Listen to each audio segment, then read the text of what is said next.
સુરત શહેરમાં છેતરપિંડી અને ઠગાઈના ગુનાઓમાં વધારો થયો છે। આ વચ્ચે સુરતમાં ઠગાઈ આચરનાર આંતરરાષ્ટ્રીય ગેંગ છે તેને ઝડપી પાડવામાં આવી છે। ઇન્વેસ્ટમેન્ટમાં નામે રોકાણ કરાવી અને આ ઠગાઈ આચરતા હતા, જે બાદ ઇન્વેસ્ટમેન્ટના નામે રોકાણ આચરતી આંતરરાષ્ટ્રીય જે ગેંગ છે તેને ઝડપી પાડવામાં આવી છે। ખોટી કંપનીઓ ઊભી કરી લોકોને લાલચ આપતા હતા। શેર માર્કેટમાં ઇન્વેસ્ટમેન્ટમાં સારા વળતરની લાલચ આપી છેતરપિંડી છે તે આચરતા હતા। ત્યારે દુબઈ ખાતેથી સક્રિય હતી આ જે ચીટર ગેંગ છે તેને હવે ઝડપી લેવામાં આવી હતી। ત્યારે બેંક એકાઉન્ટ તથા આંગણિયા મારફતે રૂપિયા મેળવતી અને જે બાદ લોકો સાથે છેતરપિંડી કરતી હતી। ત્યારે દર મહિને 7 થી 11% રિટર્ન આપવાની લાલચ આપી લોકોને જાળમાં ફસાવતા હતા।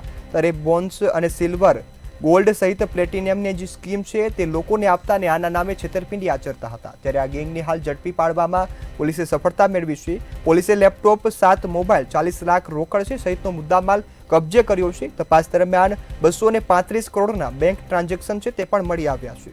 ત્યારે તપાસ દરમિયાન આ બેંક ટ્રાન્ઝેક્શન મળી આવતા હવે ગેંગ સામે આગળની કાર્યવાહી છે તે હાથ ધરાઈ છે।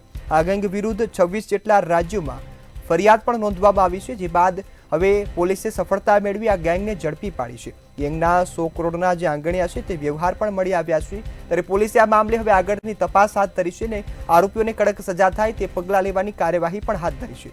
સુરતમાં અવારનવાર છેતરપિંડી અને ઠગાઈના જે ગુના છે તેમાં વધારો થયો છે।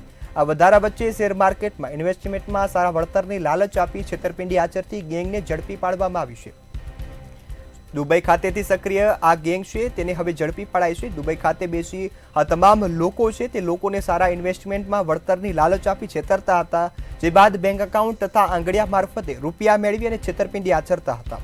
ત્યારે દર મહિને લોકોને 7 થી 11% રિટર્ન આપવાની લાલચ આપી અને છેતરપિંડી આચરતા, ત્યારે આ તમામ લોકોને હાલ ઝડપી પાડવામાં આવ્યા છે।